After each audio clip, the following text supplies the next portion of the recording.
Bonjour Pascal. Bonjour Bjorn et bonjour à chacune et chacun d'entre vous. Aujourd'hui, nous allons célébrer Pâques avec vous qui nous regardez. Mais nous sommes où, Pascal? Alors nous sommes ici dans l'église Saint-Joseph, dans le quartier des Eaux Vives, une église que je connais bien puisque j'ai eu le bonheur d'y être curé pendant 6 ans. Et nous venons tout juste de célébrer le 150e anniversaire de sa construction. Ici, dans ce lieu qui était le lieu des remparts de la ville de Genève, qui ont été détruites dans les années 1850 et qui ont donné lieu à un nouveau quartier, ce quartier des Eaux Vives. C'est la 4e fois que nous célébrons ensemble. Et nous, ce sont les églises de Genève, églises catholiques, protestantes, évangéliques. Et nous sommes très heureux de pouvoir célébrer avec vous, célébrer cette fête de Pâques, célébrer la vie qui est plus forte que la mort. Et il y aura de la musique. Il y aura des chants comme le traditionnel À toi la gloire, mais aussi des gospels modernes. Et de partage de la parole de notre Dieu, le Créateur du monde. En effet, le quartier où on se trouve, Eaux Vives, me fait penser au mot de Jésus-Christ. Lui, il a dit, « Si quelqu'un a soif, qu'il vienne à moi et je lui donnerai la vie. » C'est vrai, et ça tombe bien, en ce jour de Pâques, nous célébrons la vie. Alors vraiment, soyez les bienvenus, nous sommes heureux de célébrer avec vous et nous allons commencer la célébration maintenant avec un très beau morceau d'orgue.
Bienvenue, willkommen, welcome, benvenuti, bem-vindos, bienvenido, ahlan wa sahlan, et dans toutes les langues qui ont reçu la bonne nouvelle, au nom du Père et du Fils et du Saint-Esprit.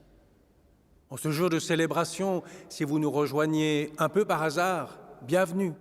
Si au contraire vous avez choisi de nous suivre tout spécialement par ce média, bienvenue aussi. En lien avec toutes celles et ceux qui, cette année, dans nos églises et nos temples, pouvons célébrer le Christ ressuscité, c'est ensemble, par différents moyens, que nous allons nous rassembler et ainsi être vivants pour celui qui est vivant, dont nous annonçons la venue, la présence, tout spécialement en cette fête du passage de la Pâque. Et je vous invite tout de suite à nous lancer dans la prière. Là où nous sommes assis, debout, fermons les yeux et ouvrons nos cœurs et nos mains à celui qui vient, qui est Esprit, pour lui demander sa présence, pour lui demander aussi que nos cœurs soient disponibles à sa parole, à sa présence, pour que cette Pâque soit différente parce que plus vrai, plus simple, plus authentique. Viens, Esprit, illuminer nos cœurs et ressusciter en nous. Amen. Alléluia, Alléluia, Alléluia, Alléluia, Alléluia,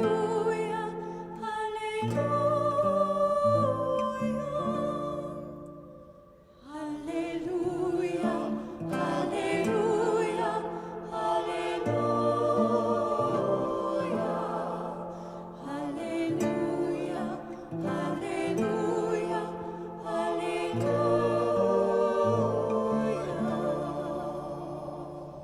Magnifiez avec moi le Seigneur, exaltons tous son nom. Alléluia.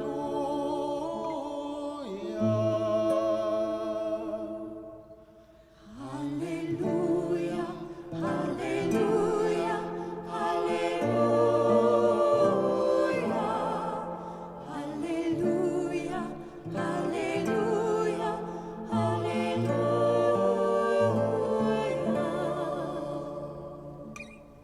Magnificat Dominum, mecum et exaltemus,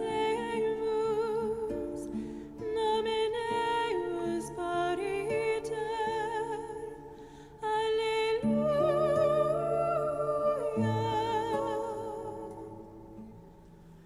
Alléluia, Alléluia, Alléluia, Alléluia, Alléluia, Alléluia.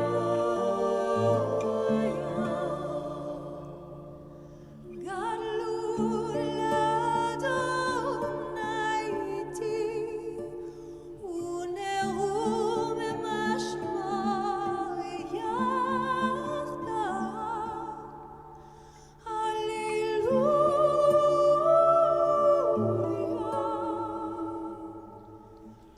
Alléluia, Alléluia,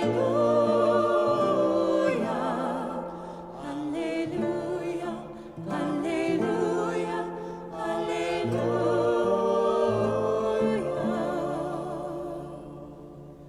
In sie der mit zu zeh, je partsnat snenkanor anuna.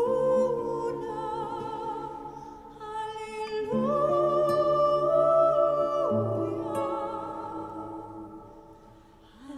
Alléluia, Alléluia,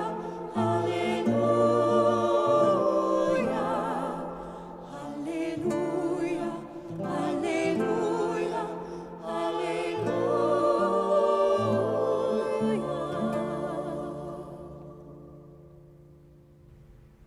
Le premier jour de la semaine, à l'aube, alors qu'il faisait encore sombre, Marie de Magdala se rend au tombeau et voit que la pierre a été enlevée du tombeau. Elle court rejoint Simon-Pierre et l'autre disciple, celui que Jésus aimait, et elle leur dit « On a enlevé du tombeau le Seigneur et nous ne savons pas où on l'a mis. » Alors Pierre sortit, ainsi que l'autre disciple, et ils allèrent au tombeau. Ils couraient tous les deux ensemble, mais l'autre disciple courut plus vite que Pierre et arriva le premier au tombeau. Il se penche et voit les bandelettes qui étaient posées là. Toutefois, il n'entre pas. Arrive à son tour Simon-Pierre qui le suivait. Il entre dans le tombeau et considère les bandelettes posées là et le linge qui avait recouvert la tête. Celui-ci n'avait pas été déposé avec les bandelettes, mais il était roulé à part, dans un autre endroit. C'est alors que l'autre disciple, celui qui était arrivé le premier, entra à son tour dans le tombeau. Il vit et il crut. En effet, il n'avait pas encore compris l'écriture selon laquelle Jésus devait se relever d'entre les morts, après quoi les disciples s'en retournent chez eux.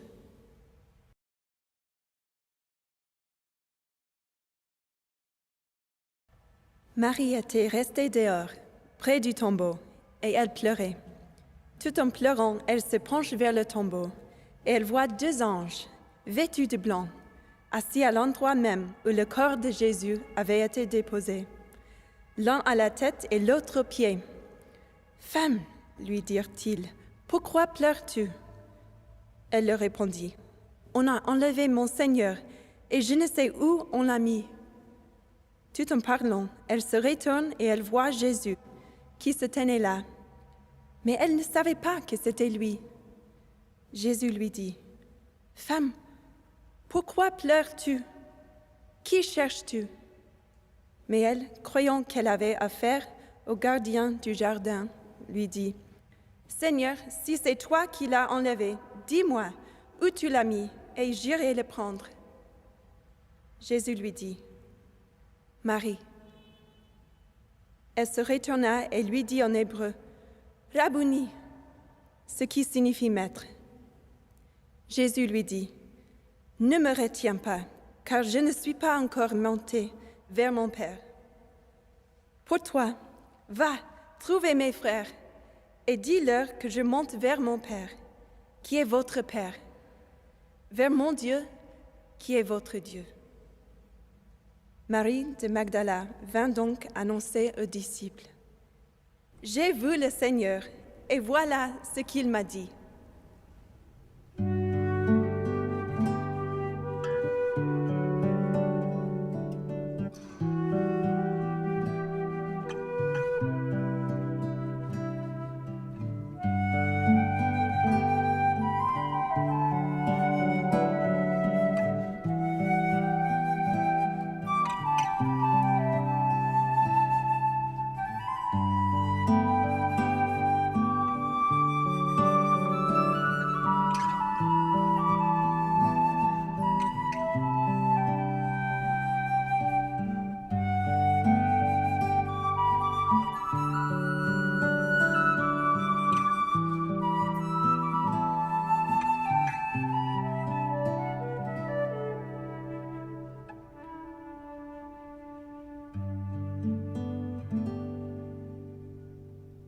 Il s'est passé quelque chose en ce matin de Pâques, quelque chose qui fonde ma foi et qui pourtant se base sur un vide, un creux, une béance. Je suis au jardin avec Marie-Madeleine et j'écoute sa voix. Au jardin des morts, derrière mon rideau de larmes, je n'ai rien vu. Je n'ai rien entendu, j'étais perdue. Ensevelie dans mon chagrin, je n'ai d'abord rien saisi que le vide de ce tombeau, le froid de la pierre et l'absence effroyable de celui qui était toute ma vie. Au jardin des morts, je cherchais le corps défunt de mon bien-aimé pour en prendre soin.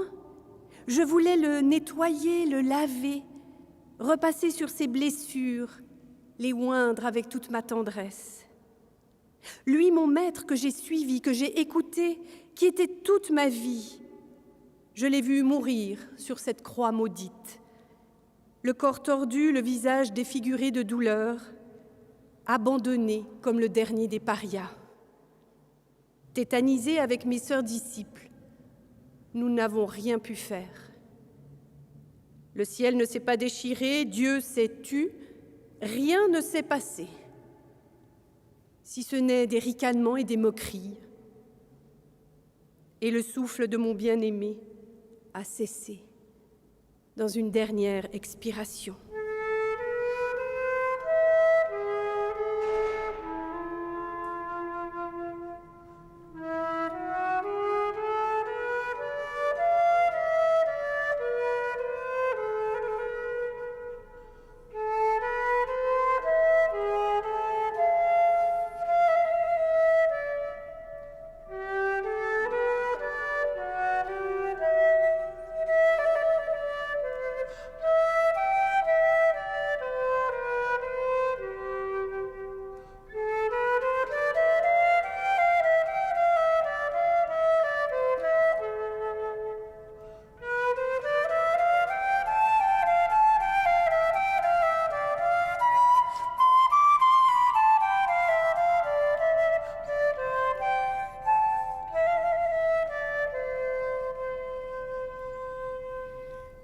La foi chrétienne commence par une béance.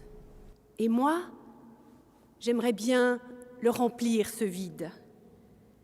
Face à la douleur d'un deuil, dans le fracas d'une perte, face aux injustices et au désordre de notre monde, mon premier réflexe, c'est d'oublier, d'anesthésier ce qui me fait mal.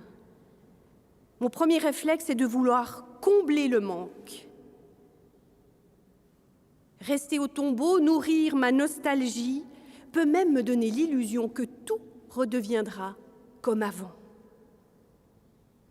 Avec Marie-Madeleine, j'ai appris à patienter, à demeurer dans la matrice de l'attente, même sur un champ dévasté.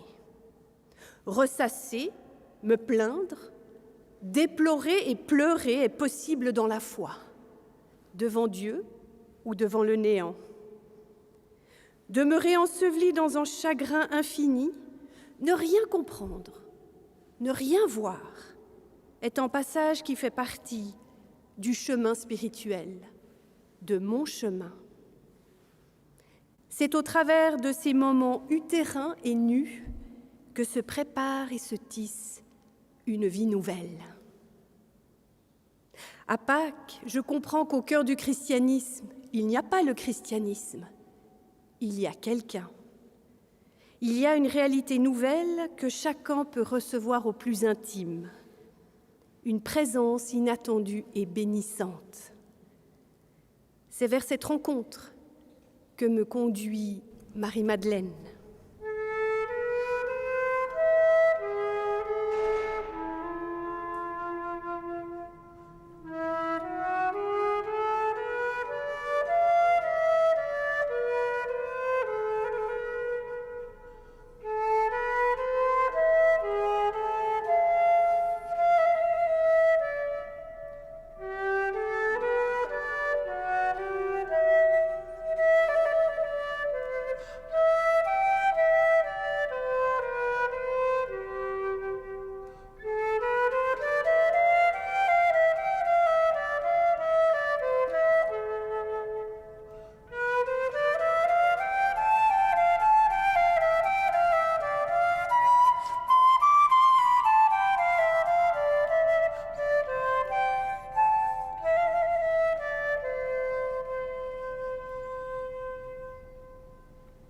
Au jardin des morts, en cette aube naissante, moi je cherchais le corps défunt de mon bien-aimé, alors qu'il était là, à côté de moi, debout.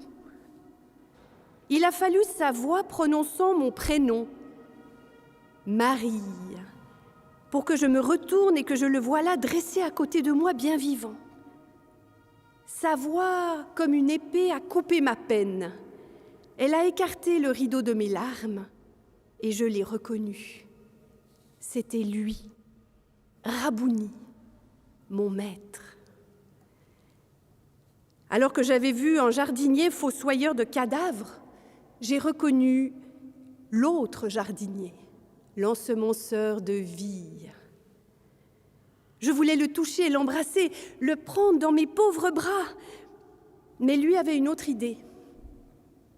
Mais comment vous dire, c'est comme s'il me soulevait de terre, en faisant naître en moi une force insoupçonnée, une joie aussi vaste que le ciel. J'ai eu l'audace de danser, de chanter et d'aller vers les autres pour leur dire la vie revenue. Au jardin du matin de Pâques, tout a été transformé.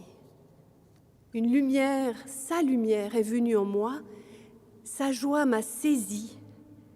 Christ vient et je sais qu'il est vivant.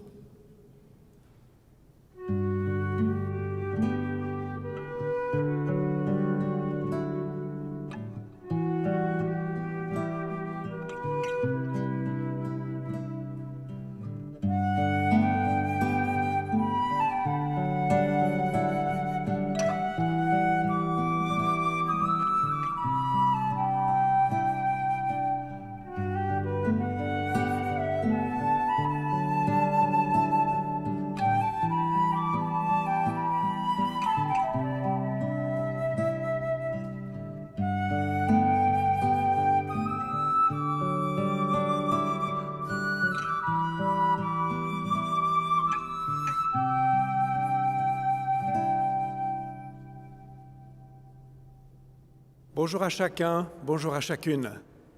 J'ai une question pour vous aujourd'hui.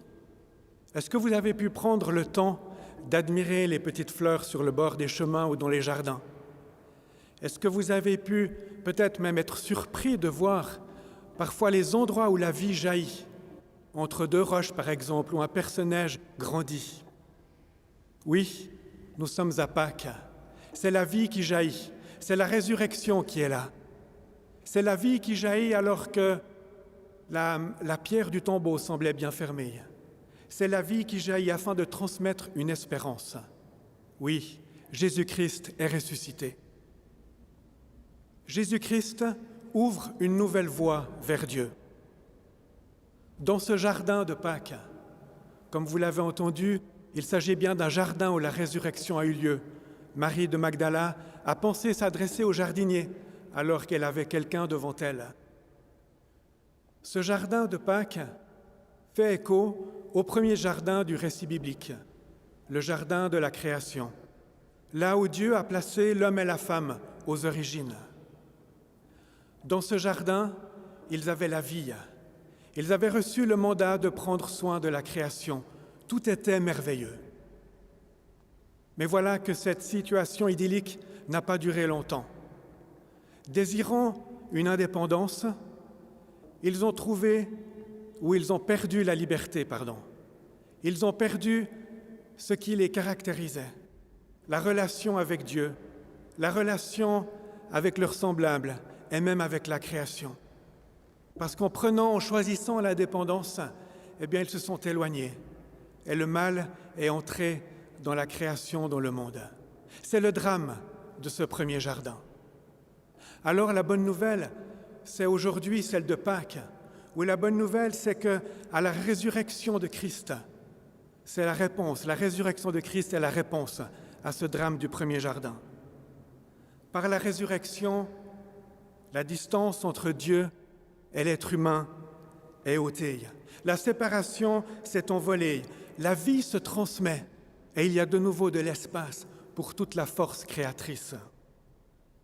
Par la mort et la résurrection de Christ, le mal a perdu son pouvoir. Les conséquences néfastes et mortifères de ce premier jardin sont comme balayées.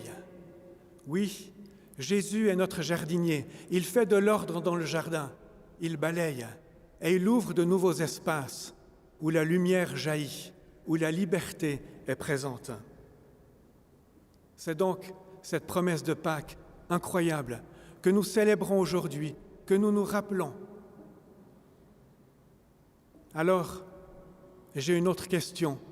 Dans ce temps ou dans ce moment où Jésus ouvre le chemin des possibles, alors que parfois nous voyons l'impossible plutôt que l'ouverture. Oui, j'ai une deuxième question. Qu'est-ce que la résurrection? Quelle différence la résurrection fait-elle aujourd'hui dans votre vie? Quelles ouvertures peuvent être créées? Est-ce l'espérance de la foi, de la vie éternelle? Est-ce l'espérance de relations restaurées?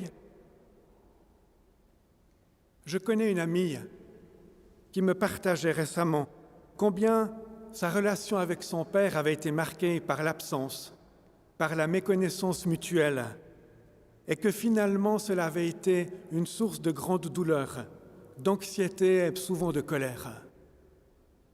Une relation difficile à vivre et qui avait occasionné tout un lot de souffrances.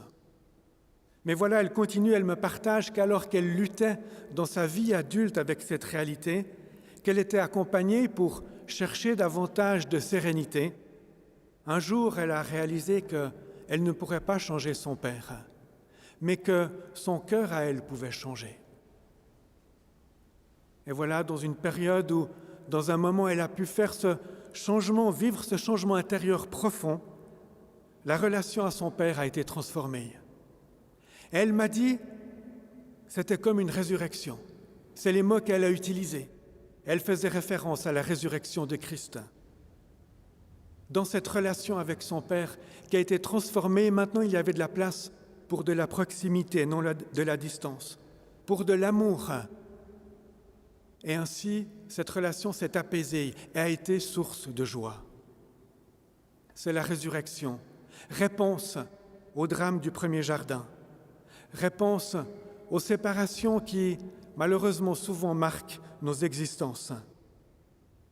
Mais ces séparations, ces relations peuvent trouver une espérance en Christ, même si parfois cela peut prendre du temps ou beaucoup de temps. Alors, quelle différence la résurrection fait-elle aujourd'hui? Peut-être que, à l'écoute de cette histoire, vous pensez à la relation à votre Père terrestre. Mais j'ai envie de vous inviter plus loin et de considérer la relation à votre Père céleste, à Dieu. Dieu le Père qui a donné son Fils par amour. Oui, la résurrection de ce Fils est promesse, ouverture de nouvelles relations. Elle est promesse sur un chemin ou pour un chemin sur lequel vous pouvez vous engager, nous pouvons nous engager par la foi en Christ. Oui, célébrons la résurrection. Christ est ressuscité, il est vraiment ressuscité.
C'est le printemps. Le ciel, la terre, notre lac, les oiseaux et même les cerfs. Et nous-mêmes, nous voulons sortir pour gambader. On a besoin d'espace, on a besoin de lumière, on a besoin de chaleur. Il y a une année, il faisait aussi beau qu'aujourd'hui, en tout cas en ce jour où nous enregistrons cette célébration. Mais depuis une année, un nouveau mot est arrivé dans notre lexique. Confinement. Coincé, enfermé, cloîtré, couiné, diraient nos voisins. Et on en a marre. On aimerait sortir. Sortir de ce que d'aucuns appellent parfois comme une tombe, une mort, quelque chose qui ne va plus, un vide. Et alors, justement, si cette année nous pouvons quand même célébrer dans nos églises, dans nos temples, cette grande Pâque, cette fête où l'année passée, on n'y a rien vu, alors il nous faut faire une différence. Il faut que ce que nous disons, professons, croyons, s'incarne. Autrement, c'est une fête de plus. C'est peut-être comme avant, mais ce ne sera pas comme avant.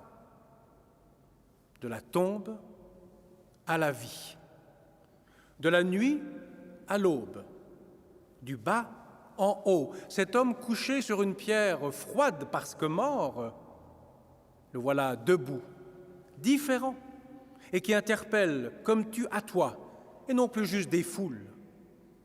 Le Christ ressuscité, voilà le cœur de notre célébration, le cœur de notre foi. Qu'est-ce à dire alors, si cette année nous pouvons quand même célébrer et faire une différence? Eh bien, je vous inviterai à aller dans votre cuisine, dans le frigo. Ouvrez la porte, et dans la porte de mon frigo, il y a un œuf. Cet œuf, bien sûr qu'il y a la version chocolat. Il y a les grosses, petites tailles. Sachez qu'en Éthiopie, chez nos frères et sœurs chrétiens et chrétiennes, ils dressent sur le toit de leurs églises d'énormes œufs d'autruche, afin de signifier la résurrection. Ce vide, même plein, qui ne satisfait pas ce qu'il y a dedans, voilà que ça va éclater en vie. Omelette ou poussin qui deviendra grand. Alors je vous invite à contempler cet œuf avant de le dévorer. Je vous invite à croire et à participer à ce que nous professons. Et si, d'augure, vous vous demandiez, mais la preuve, mais regardez autour de vous, des hommes et des femmes depuis plus d'une année, la solidarité. Des hommes et des femmes depuis plus d'une année, le partage. Des hommes et des femmes depuis plus d'une année qui se rassemblent, qui se parlent.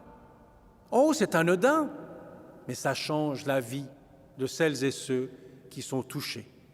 Et c'est ça, Pâques, se laisser toucher par la chose quotidienne, par la chose simple, simple et ronde, comme un œuf.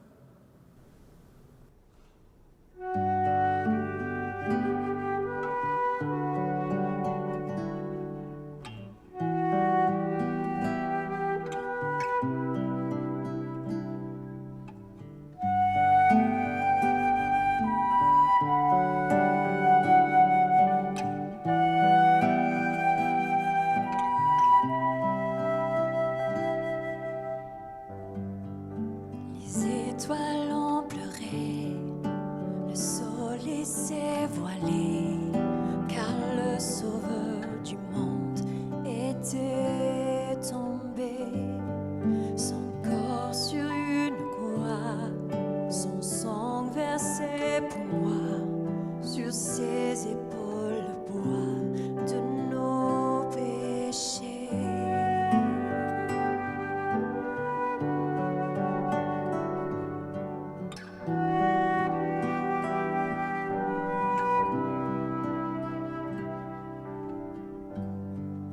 À son tout dernier souffle, le ciel s'est étonné. Le Fils de Dieu gisait dans les ténèbres.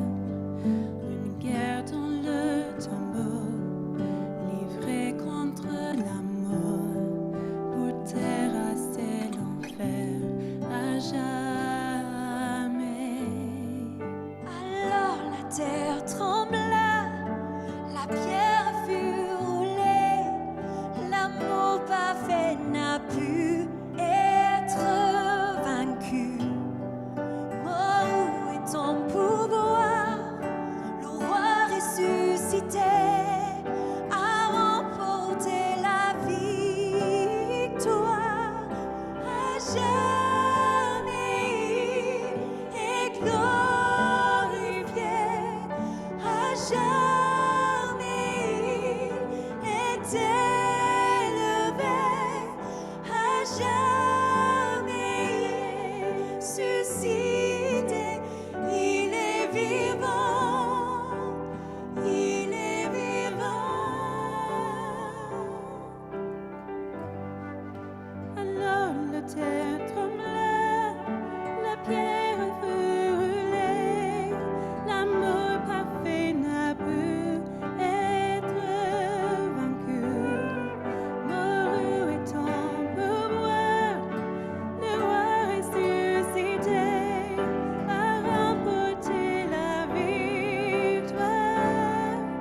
À jamais il est glorifié, à jamais il est élevé, à jamais ressuscité. Il est vivant, il est vivant. Chantons Alléluia, chantons Alléluia, chantons Alléluia, l'agneau a triomphé. Chantons Alléluia, chantons Alléluia, chantons Alléluia, l'agneau a triomphé.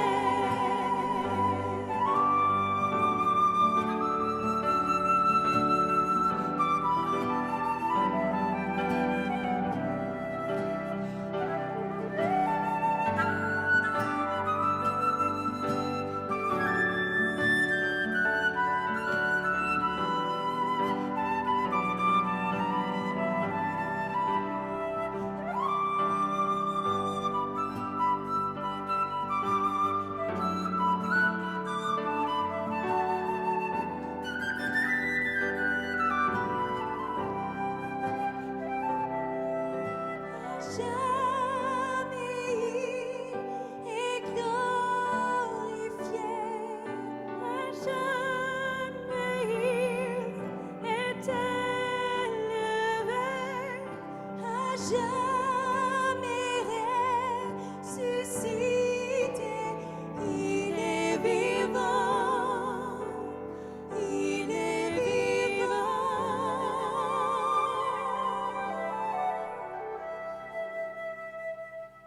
Intercédons auprès du Seigneur et prions pour nous et toute l'humanité. Seigneur, ton Fils a connu les souffrances, la croix et la tombe, mais tu l'en as relevé. Nous te prions pour celles et ceux qui doivent, comme lui, faire face à la contestation, à la détresse, à l'oppression, à la persécution. Nous te prions pour toutes celles et ceux qui doivent faire face à l'isolement, à la maladie, à l'abandon, au deuil. Donne-leur des aidants pour sortir de leur tombeau et ressusciter à une vie nouvelle.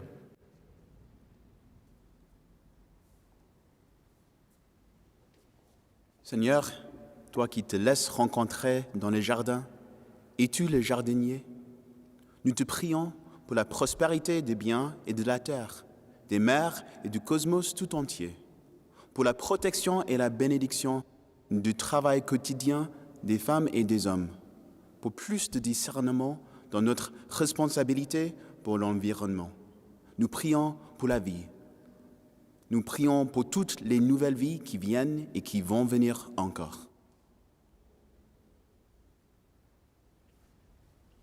Le tombeau à Pâques n'est plus tombeau, il est libération. Nous te prions pour toutes les personnes qui exercent des responsabilités sociales et politiques. Inspire-leur la générosité dans tous les projets, surtout en cette période de restrictions et de souffrances professionnelles et culturelles. Que la créativité soit toujours au cœur de tous les acteurs et actrices du bien commun. Marie de Magdala accourt et revient saisie, portant un message d'espoir. Nous te prions pour toutes celles et ceux qui, en cette période de pandémie, ont refusé la fatalité et ont manifesté tant d'espoir, en se consacrant corps et âme au service des malades et des mourants. Pour toutes celles et ceux qui se battent toujours contre la montre, pour trouver tant de solutions avec l'idée qu'on s'en sortira ensemble.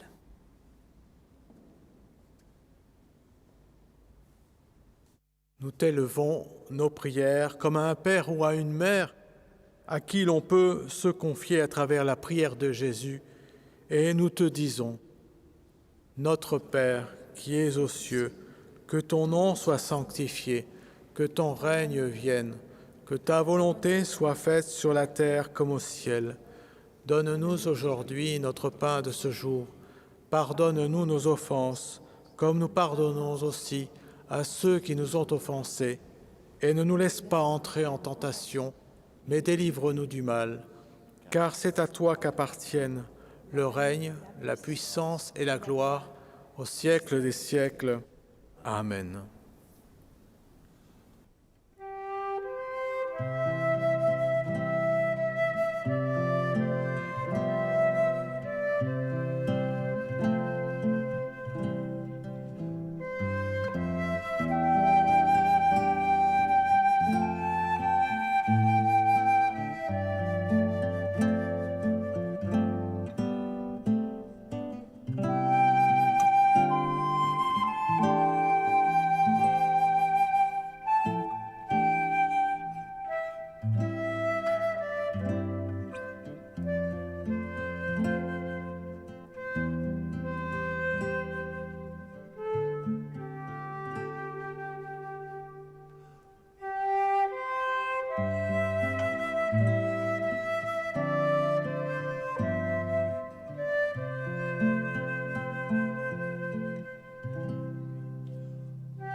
En cette belle fête de Pâques, nous sommes dans la joie de célébrer la résurrection du Christ, la joie de célébrer la vie plus forte que la mort.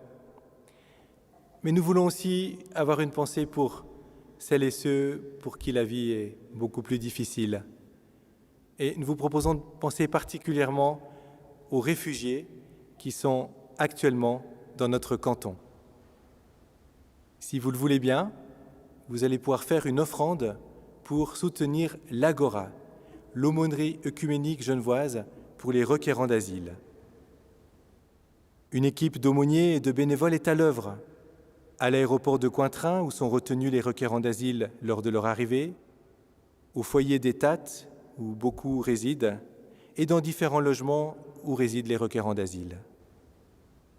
Par le biais de différentes activités comme des cours de français, des cours d'informatique, des repas conviviaux, des activités sportives, culturelles, des sorties, les aumôniers et les bénévoles offrent essentiellement une présence, une écoute, un soutien pour aider ces personnes qui ont fui leur pays et dont leur avenir est plus qu'incertain. Les aumôniers leur offrent ce temps de pouvoir donner un sens à leur vie présente. Votre offrande va aller spécifiquement pour aider des jeunes femmes et des jeunes hommes, des familles qui ont besoin d'un petit coup de pouce financier pour leurs études ou pour leur intégration. Vous pouvez faire un don par SMS ou en vous rendant sur le site qui s'affiche à l'écran. Vous pouvez y accéder facilement en scannant le QR code.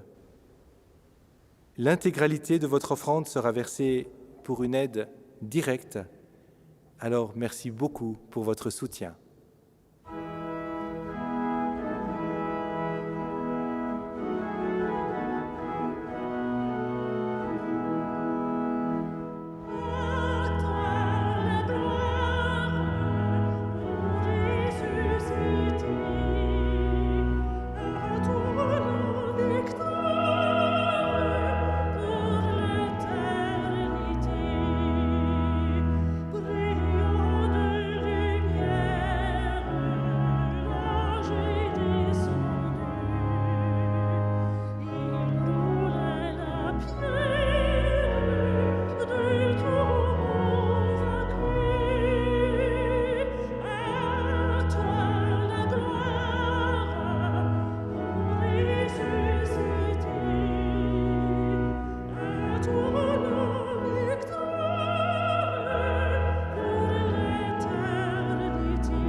Allons réveiller les sources de la joie. Dans le berceau du silence, au creux du tombeau, un amour renaît et nous est donné dans la lumière de Pâques.